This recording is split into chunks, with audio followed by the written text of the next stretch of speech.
سلام كميتو علو زخبركم تخاتاتلتي كارفا ميديا اب تግራይ ብሄራዊ መንግስቲ خمسرات ጻውዒት ቀሪቡ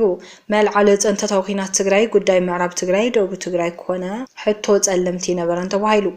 ኣብ ኤርትራ ህይወት ሰብ ዝቀዝፍ ሓደጋ ኣጋጢሙ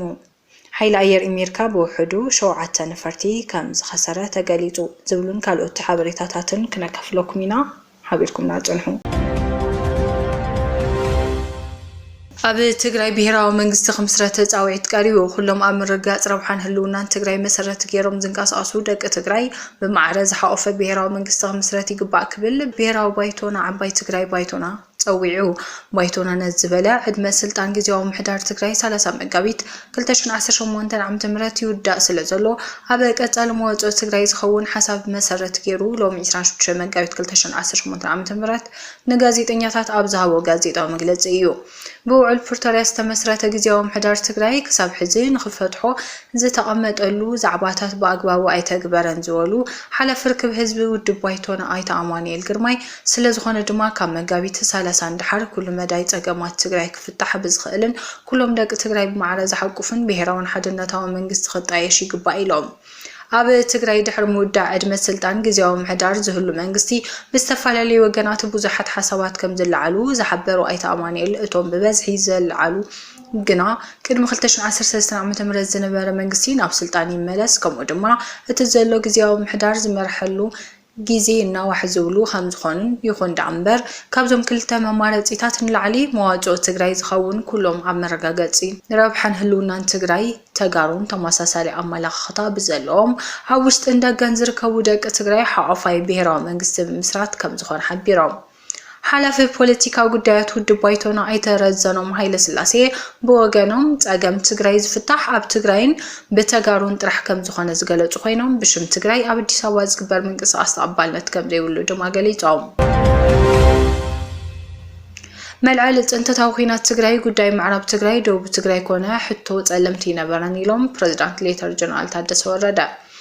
ግዛታዊ ሓድነት ትግራይ ከይተረጋገጸ ተመዛበልቲ ወገናትን ኣብ መረበቶም ከይተመለሱ ደቂሱ ዝሓድር መንሕነት ኮነ ህዝቢ ትግራይ ኣይህሉን ክብሉውን ተዛሪቦም ፕሬዝዳንት ግዚያዊ ምሕዳር ትግራይ ሌተር ጀነራል ታደሰ ወረደ መጋቢት 26 2018 ዓመተ ምህረት ኣብ ቀጽሪ ሓወልቲ ሰማዕታት 45 ነጀጋኑ ውግኣት ተጋደልቲ ርክብ ሞተር ሳይክል ንምክያድ ኣብ ዝተዳለወ መድረኽ ተረኺቦም ኣብ ዝሕለፍዎ መልእኽቲ እዩ ነዚ ዝበሉ ሕዚ ከቢድ ዝኾነ ግን ድማ ክፍጸም ዘለዎ ዓብይ ብሄራዊ ዕማም ኣለና ዝበሉ ፕሬዝዳንት ታደሰ ወረደ ተመዛበልቲ እንታይ ተመለሱ ላዕላዊ ወሰናትና እንታይ ተኸበሩ ትግራይ እትረኽቦ ሙሉእ ሰላም ቅሳነት ረኽባን ከም ዘየለ የረድኡ እዚ ዕማም ንምፍጻም ካሊእ መማረጺ መፍትሒ ኣየድልዮን ዝበሉ ፕሬዝዳንት ታደሰ ወረደ ካሊእ መማረጺ ምጥቃም ውጽኢቱን ጉድኣቱን ዝተሓላለኸ ናብ ቀጻሊ ወለዶ ከቢድ ዕዳ ዝሰግር ምዃኑ ይገልጹ ብተወሳኺ መልዓሊ ጽንተታዊ ኩናት ትግራይ ጉዳይ ምዕራብ ትግራይ ደቡብ ትግራይ ኮነ ሕቶ ጸለምቲ ኣይነበረን ድሕሪ ምባል ኩናት ዝፈጠሮ ሓይሊ ሚዛን መሰረት ጌርካ ደቡብ ምኽላል ሕገ መንግስታዊ ምዃኑ ኣረዲኦም ኣብ ዘወደው ሞራዕ ወረዳ 70 እንደርታ ንብረት ጣብያ ማይ ኣንበሳ ዝኾኑ ገባራት መሬቶም ብዘይኮነ ምርዳእን ሕጋዊ ካሕሳን ብሓይሊ ምንዝዑ ከም ዘለው ብምግላጽ ድምጾም ንኽስምዕሎም ሓቲቶም እዞም ነበርቲ ከም ዝሕበርዎ ካብ 2003 ዓመተ ምህረት ጀሚሩ ብምኽንያት መስፍሕፋሕ ከተማ መቐለ ናብ ክፍለ ከተማ ዓዲ ሓቂ ዝተጸንበሩ እኳ እንትኾኑ ክሳብ ሎሚ 2018 ዓመተ ምህረት ግን ዝተዋሃቦም ናይ መሬት ካሕሳ ከም ዘየለ ገሊጾም ንዓመታት ደቆም እናዕበይሉን እናሓረሱሉን ኣብ ዝጸንሑሉ መሬት ብዕለት 24 ለካቲት 2018 ዓመተ ምህረት ብኣማሓዳር ክፍለ ከተማ ዓዲ ሓቂ ዝተመርሐ ገብረ ሓይሊ ዝተባሃለ ጉጅለ ብዘይ ምርዳእ ህዝቢ መሬቶም የመንዝዖም ከም ዘሎ ኸሲሶም እቶም ነበርቲ መሬቶም ብስምነ ስድራ ስዋኣት ይምንጠሉ ከም ዘለው ዝሓበሩ እንትኾኑ ዋላ እኳ ነቲ ንስድራ ስዋኣት ዝብል ዕላማ ቅዱስ ሓሳብን ዝድግፍዎን እንትኾነ ነዚ ቅዱስ ዕላማ ሽፋን ጌርካ ንመሰል ነበርቲ ዝጥሕስን ሕጋዊ መስርሕ ዘይተኸተለን ስጉምቲ ግን ከም ዘይቅበልዎ ገሊጾም ብመሰረት እውን ንሶም እውን ስድራ ስዋኣት ተጋደልቲ 3 ምዕራፋት ምዃኖም እውን ይገልጹ እቶም ነበርቲ ወስቲኾም ከም ዝሓበርዎ እዚ ብኣመሓዳሪ ክፍለ ከተማ ዓዲ ሓቂ ዝምራሕ ዘሎ ስጉምቲ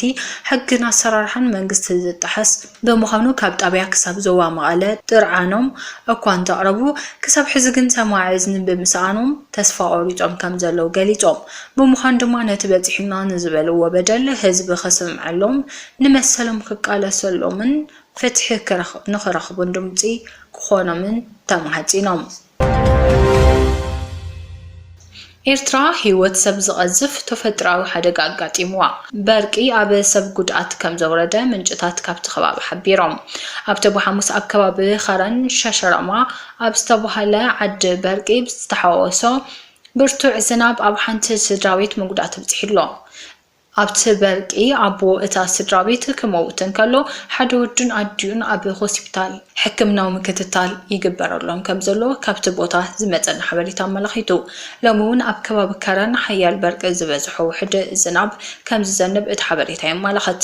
ወቅቲ ኣየት ኣብ ኤርትራ ዝናብ ዝዘንበሉ እዋን እኳ እንተዘይኮነ ኣብ ወርሒ ሚያዝያ ሓሓሊፉ ኣዝመራ ከም ዝኽሰት ይፍለጥ።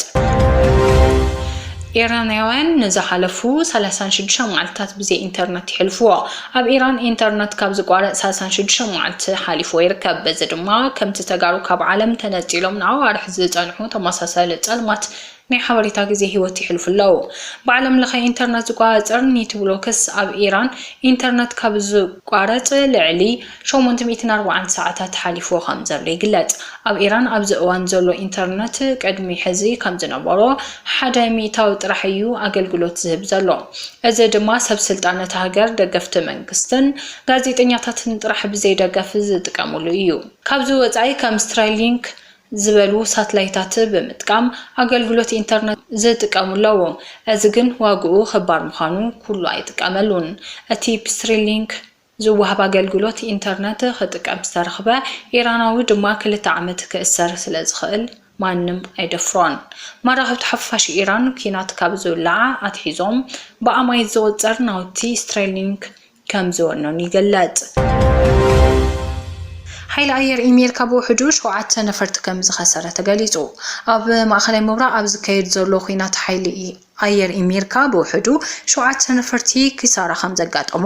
ሎሚ ቀዳም 4 ሚያዝያ ዝተዘርግሐ ጸብጻብ መደበር ቴሌቪዥን CNN ይሕብር። ትማል ዓርቢ